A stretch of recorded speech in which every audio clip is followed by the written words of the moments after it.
오늘 이렇게 제가 신앙생활 시작하게 된 성례교회에 와서 이 강단에 섰다는 게 얼마나 가슴 설레이고 기쁘고 감격스러운지 모릅니다. 더군다나 조금 전에 찬양은 또 왜 그렇게 아름답고 은혜스러운지, 찬양도 찬양이지만은 찬양 부르는 모습들이 너무 아름답고 은혜스러워서 야, 날 위해서 이렇게 연습했나 싶은 그런 생각이 들었어요. 조금 전에 예배 전에 찬양할 때 그 찬양도 가사가 평소에 나의 신앙 고백 같은 가사였기 때문에 더 은혜스럽고, 어째 하나님께서는 내 마음을 아시고 오늘 찬양 인도하는 분한테 이렇게 곡을 선곡하도록 하셨을까 하는 이런 생각까지 들었습니다. 정말 모교회는 모교회답다라는 생각을 해봅니다.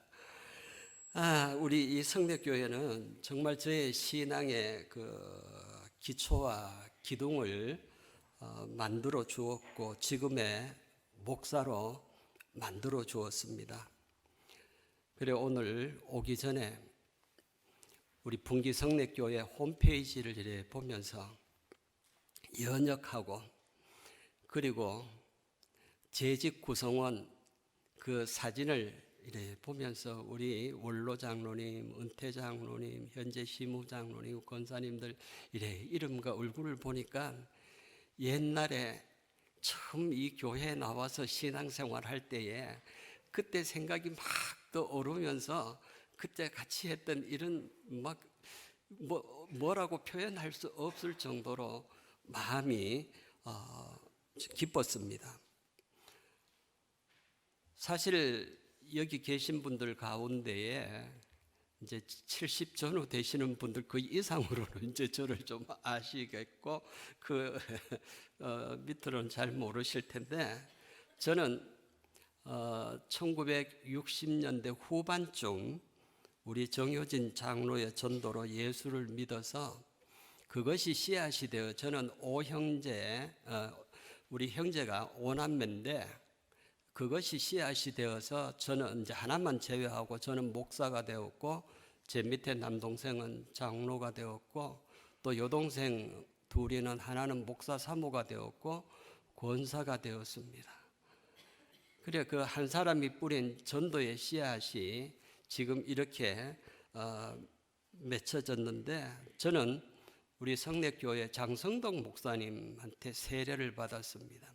학생의 시절에 제일 먼저 교회 봉사한 것이, 지금은 생소한 이름입니다만 가리방, 그 끌판, 왜 그 이래 글씨 써가지고 주보 만드는 거, 제가 그 우리 성례교회 주보를 그 가리방에 수년 동안 만들었습니다. 지금도 눈에 선합니다. 처음 글씨 썼을 때 장성덕 목사님 인상이 막 이래가지고 워낙 글씨를 못 써놓으니까 그 여러분 저 가리방 그 등사해 보신 분들은 알지만은요, 원재 한번 잘못 붙이면 반대로 붙여버리면 이것도 이상하게 되어버립니다.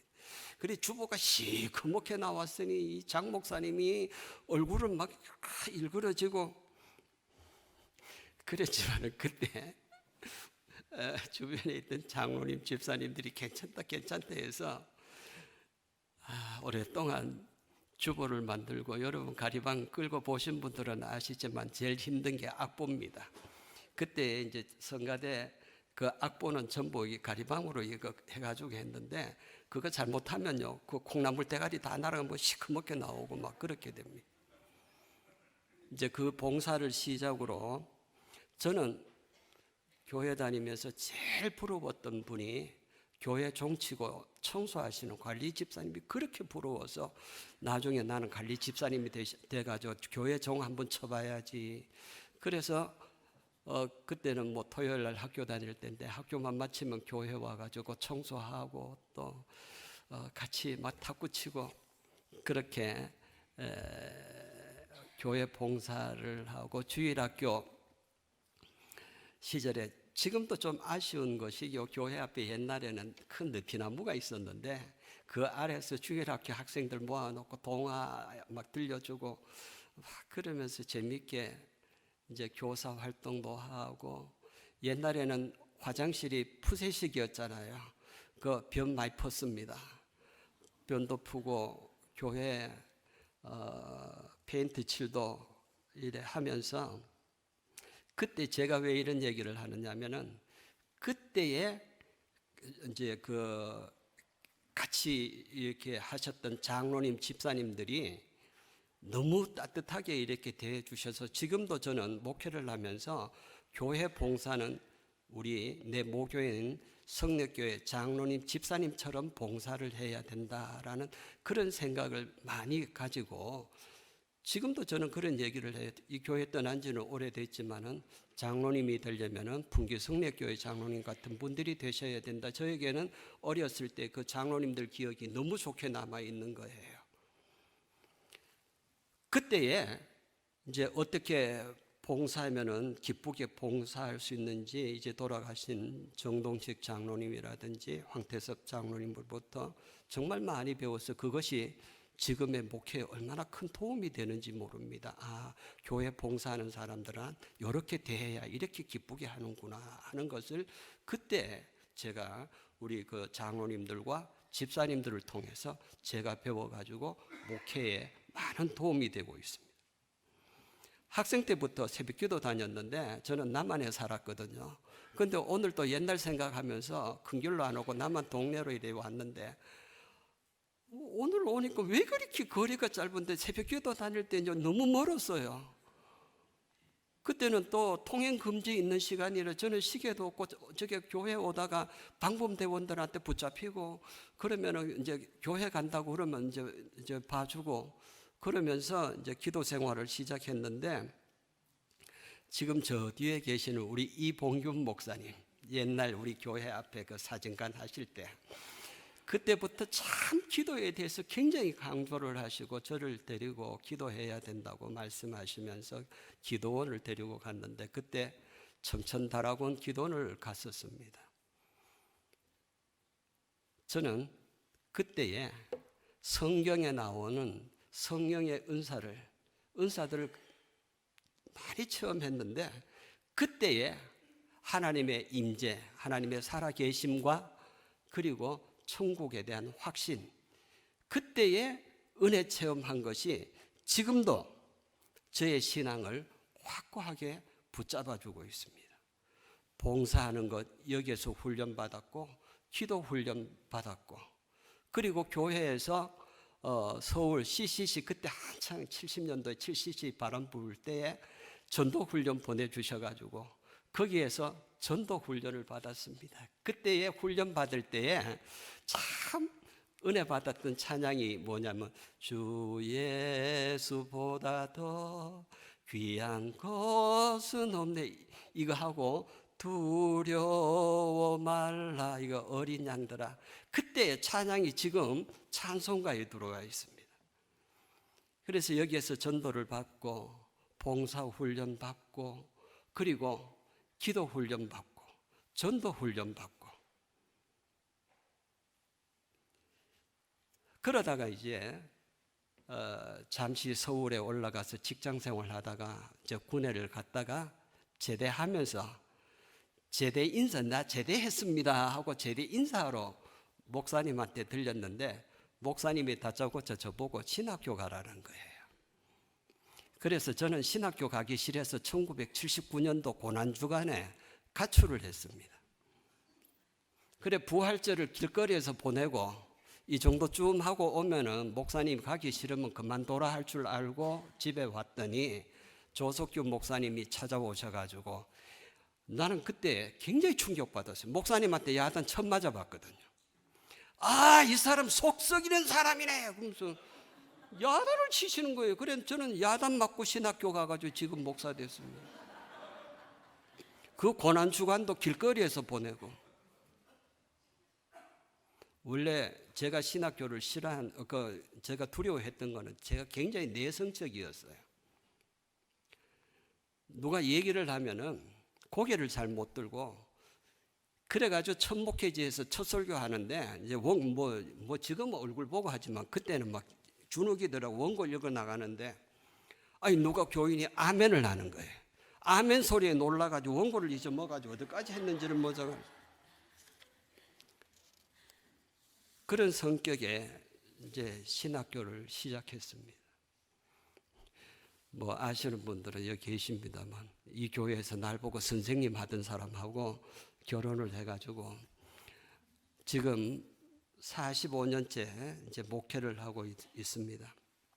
그래 오늘 제가 이제 설교도 해야 되지만 오늘 온다 이래 생각을 해보니까 정말 내 신앙의 훈련은 여기서 전도받고 봉사훈련하고 기도훈련받고 전도훈련받고 여기에서 또 결혼하고 야단 맞고 신학교 가고 그리 잊을 수 없는 이 풍기성례교회.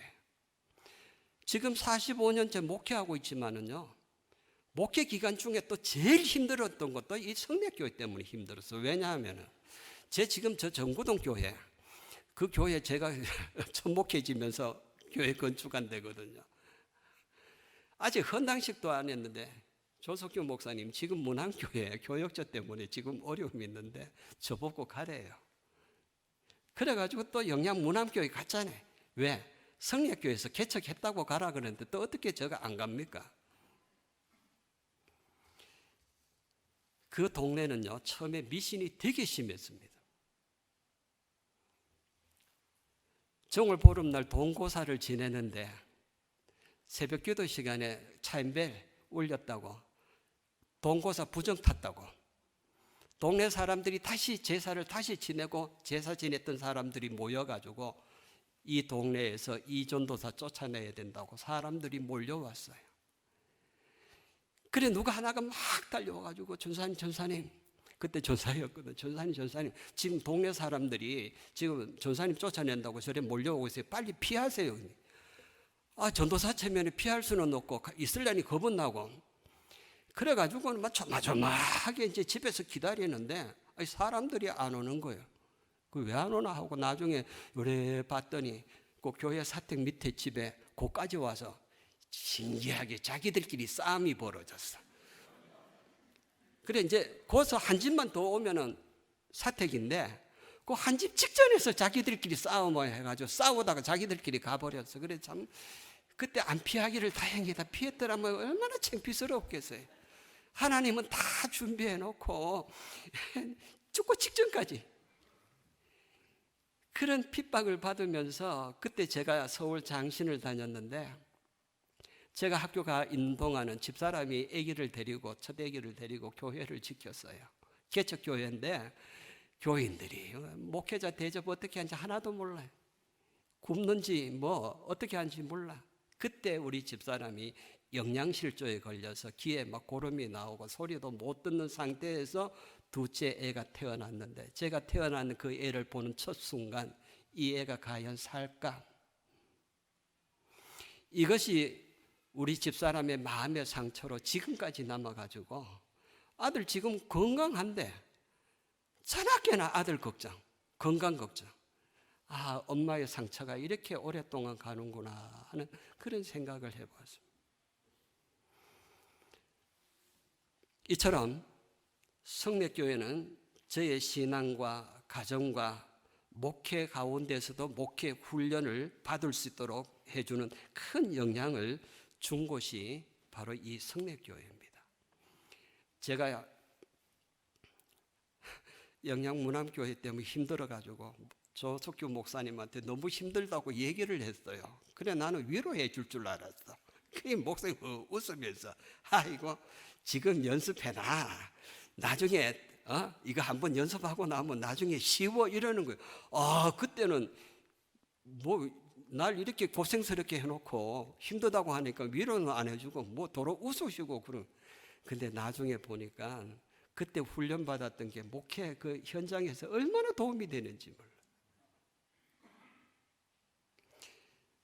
이렇게 목사가 되어서 지금 교회 목회뿐만 아니라 교계적으로는 노회장을 하고 사회적으로는 대구 계명대학교와 계명대학교 거쳐서 한동대학교까지 한 20년 동안 대학교에서 강의를 하고 지금도 칭찬과 대화 기법에 대해서 전국을 다니며 기관과 교회에서 강의를 하고 있습니다. 지난달에도 영주의 어느 학교에 제가 강의하러 왔댔고 이번 주간에도 계대에 특강이 있습니다. 지금은 하나님께서 저에게 특별한 은혜와 달란트를 주셔서 다들 어렵고 힘들다고 하는 정신질환자들을 대상으로 상담하고 돌보는 특수 목회를 하고 있습니다.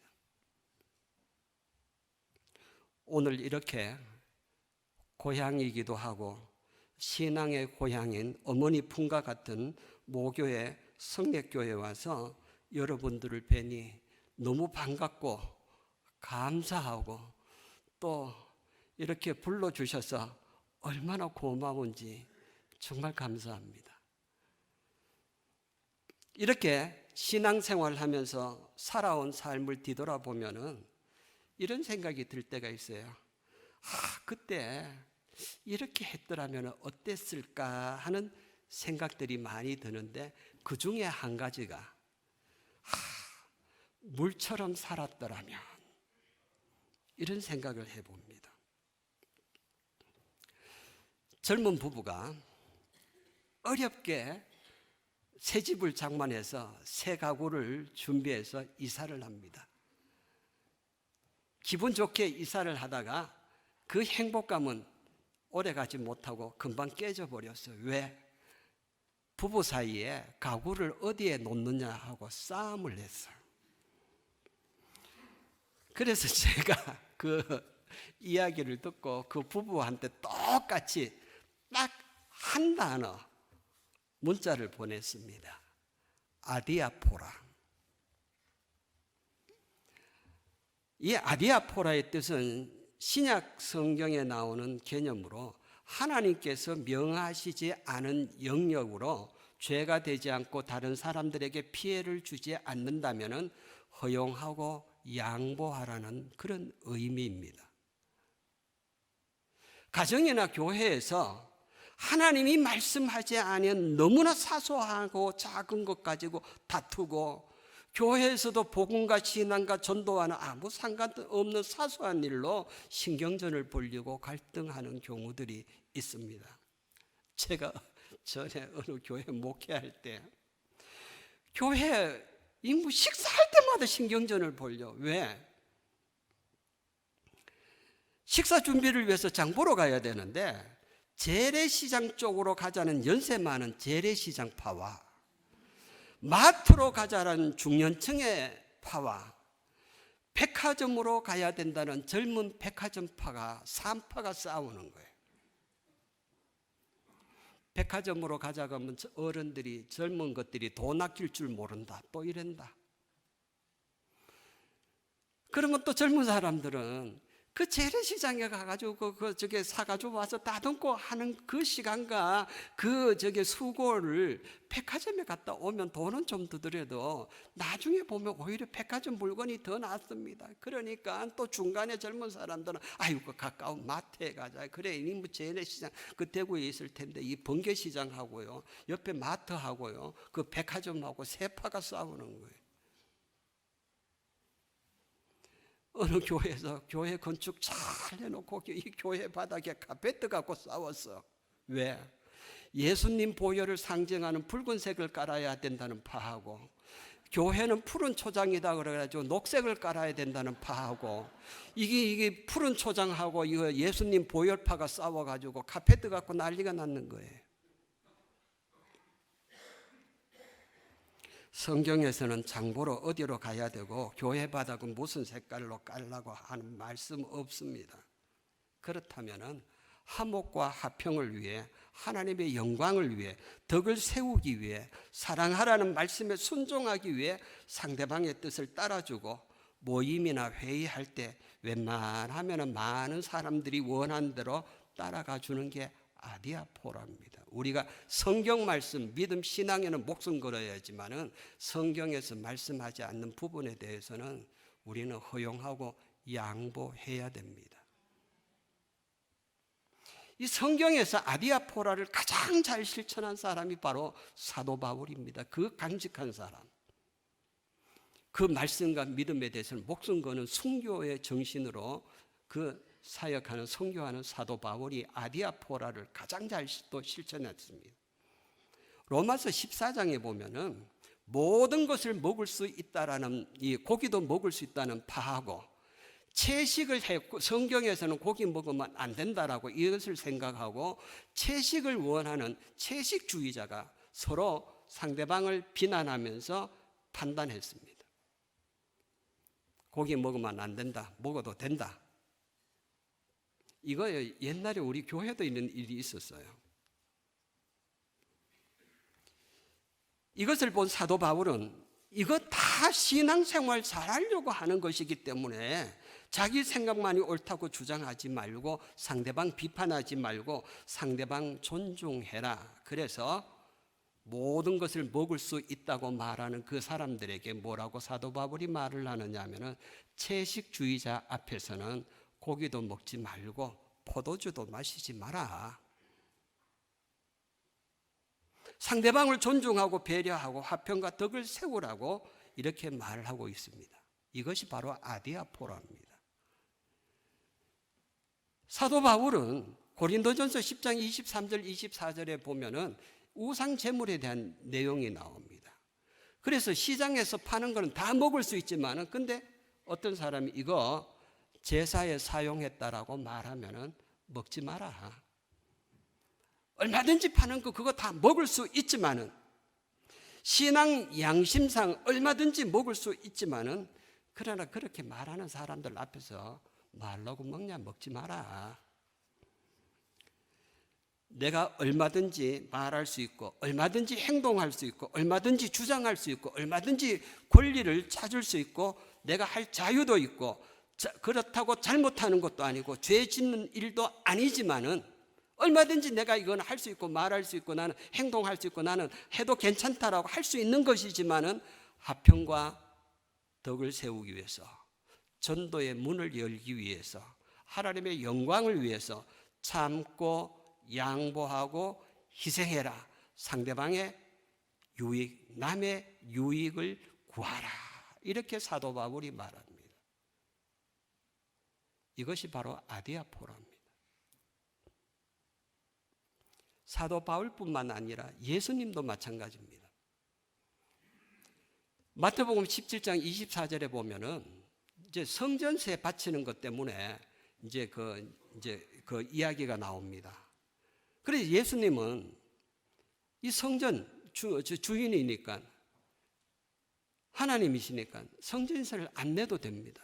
그런데 예수님께서 뭐라고 얘기를 하신지만은 성전세를 안 내도 되지만은 지금 보고 있는 사람들이 실족할까봐 그 사람들 자극할까봐 감정 상하지 않도록 시끄럽지 않도록 성전세 내라.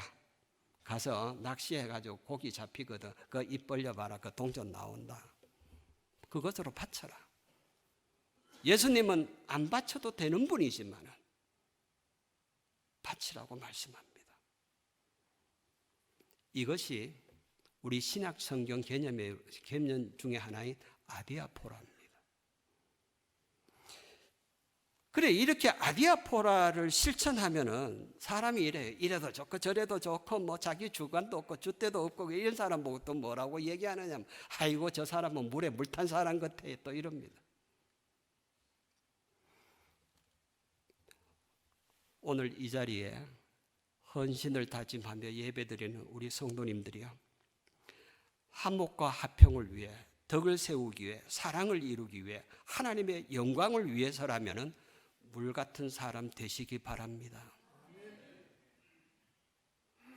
이 아디아포라는 사람은 믿음의 줏대가 없는 것은 아닙니다. 사도 바울처럼 확고한 신앙이 있습니다. 그러나 그 성경 말씀 전도 이외에는 허용해라. 얼마든지 너 할 수 있지만 네가 참아라. 네 얼마든지 그 먹을 수 있지만은 그 안 좋게 보는 사람 앞에 그 뭐 먹을 필요 있냐? 먹지 마라.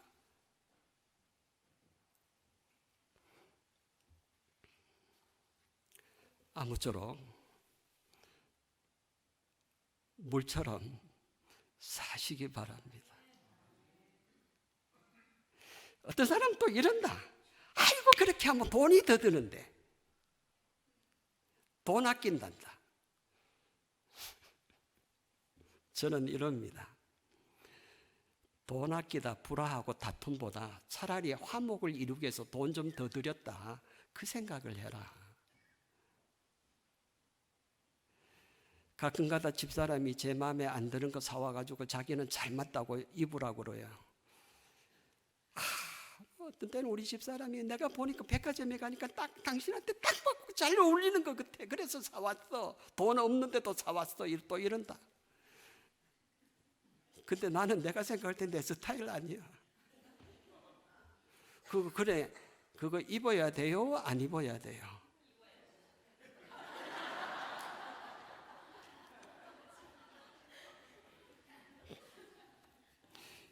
입습니다.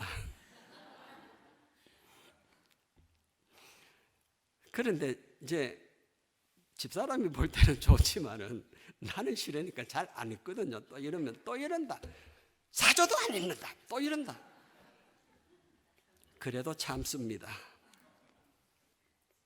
여러분, 교회나 가정이나 물처럼 살아보세요. 왜냐하면 물은 겸손하지만 능력이 있습니다. 물은 막히면 부딪히지 않게 피해가고 다투지 않게 돌아가고 그리고 낮은 곳으로 겸손하게 흘러갑니다. 그러나 가는 곳곳마다 생명을 살리는 능력을 행사합니다.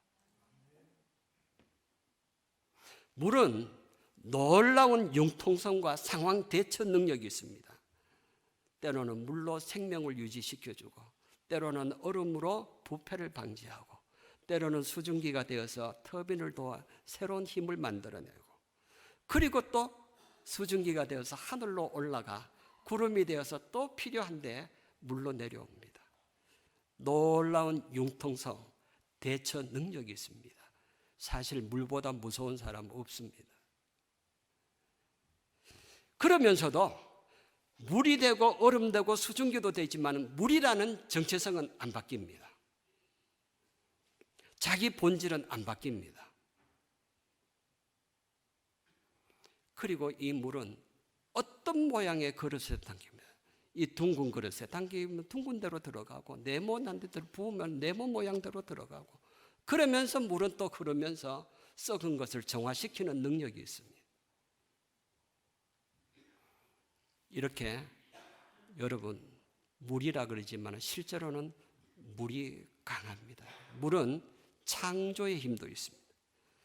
겉보기에는 힘도 없어 보이고 겸손하고 온유하고 부드러움 같지만은 그러나 인내와 끈기로 바위도 구멍을 냅니다. 계곡을 만들어냅니다.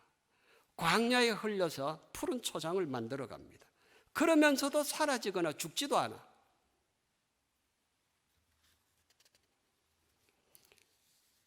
그래서 저는 지금 이렇게 뒤를 돌아보면서 내가 왜 그때 물처럼 살지 못했을까 하는 이런 생각을 많이 하고 내가 그때 집사람한테 조금 더 양보했더라면 얼마나 좋았을까. 저도 성질이 좀 별나가지고요. 정의롭게 살아보겠다고 신학교 다닐 때에 아모스를 연구 논문으로 썼어요. 왜? 나도 정의롭게 살자.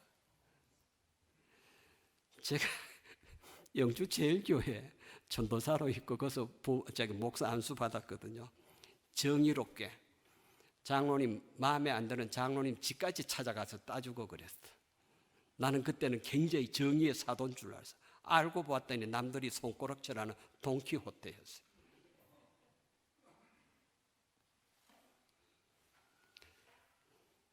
여러분, 예수님도 저는 물과 같으신 분이라 이런 생각을 합니다. 하나님이시지만은 인간으로 낮아진 그 겸손함이 있었고 온유하시지만 강한 능력과 권위가 있었습니다. 베드로전서 2장 23절 말씀에 보면은 욕을 당해도 맞대어 욕하지 아니하시고 고난을 당해도 위협하지 아니하시면서 낮은 곳으로 흘러 십자가까지 내려가셔서 자기 자신을 희생했습니다. 그것으로 끝난 것 같지만은 그 결과 예수님은 죽음의 권세를 이기시고 부활 승천하셔서 지금도 생명을 살리는 성령의 담비로 이 땅에 내려오셔서 구원의 역사를 행하시고 계십니다. 오늘 헌신을 다짐하는 남성교 회원들과 성도님들께서는 이 성례교회를 화평케 하고 전도의 문을 열고 생명을 살리고 하나님의 영광을 위해, 그리고 자기 자신도 복을 누리기 위해 물처럼 사시기 바랍니다. 그러면 우리는 물 중에서도 어떤 물이 되어야 하느냐 하는 겁니다. 권세와 재물과 향락에 오염되고 홍수와 산사태를 일으키는 분노와 다툼의 세상적인 물이 아니라 성전에서 흘러나와 잔잔히 흐르면서 가는 곳마다 생명을 살리는 성전에서 나오는 믿음의 물이 되시기 바랍니다. 세상 물이 아닙니다. 우리는 성소에서 흘러나온 잔잔, 성경에 보면 저는 이 구절이 굉장히 마음에 들어요. 잔잔히 흐르더라는 겁니다.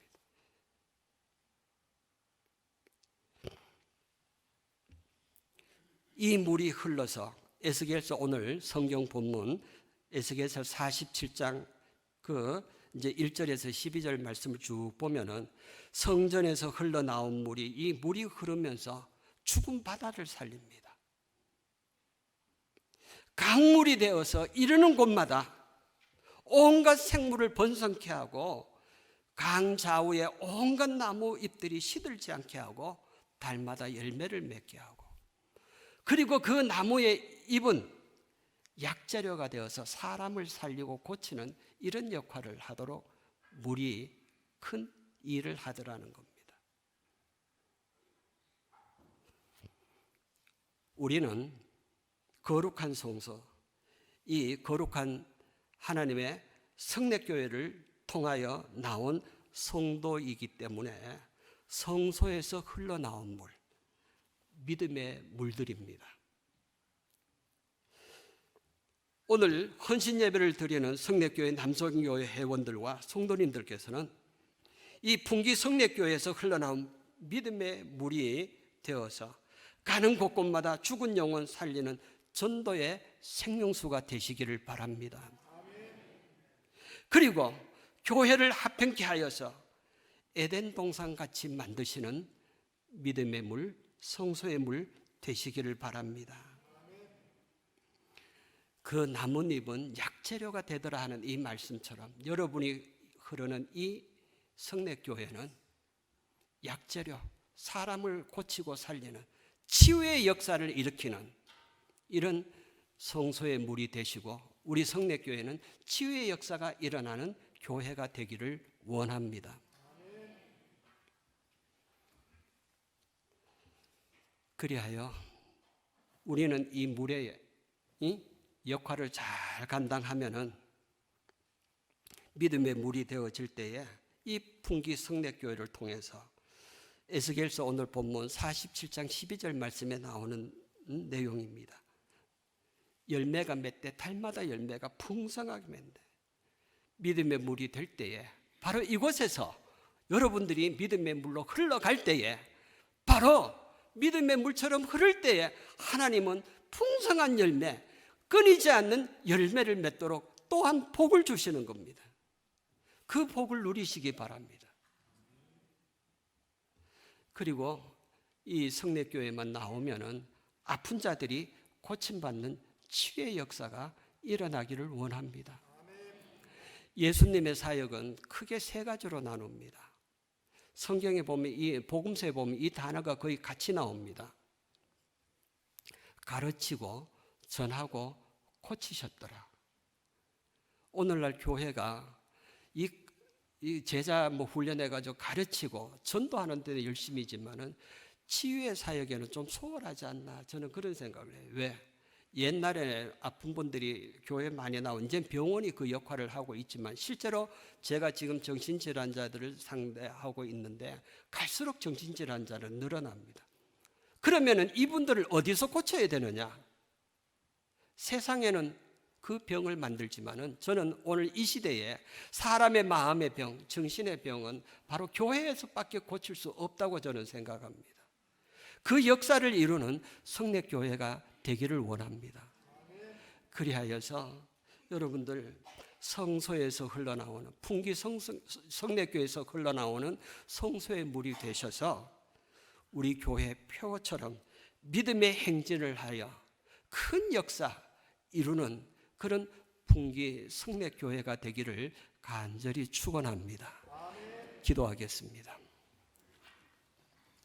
아버지 하나님, 우리들이 성전에서 흘러나온 물, 거룩한 풍기 성례교회에서 흘러나오는 믿음의 물이 되어서 하나님 죽은 영혼 살리고 치유케 하고 놀라운 열매를 맺고 놀라운 복을 누리고 믿음의 역사를 이루어갈 수 있도록 하나님 도우시고 믿음의 행진을 하는 순간순간 그 여정 속에 놀라운 역사가 일어나는 풍기 성례교회가 되기를 간절히 원하옵고 예수님 이름으로 기도드리옵나이다. 아멘.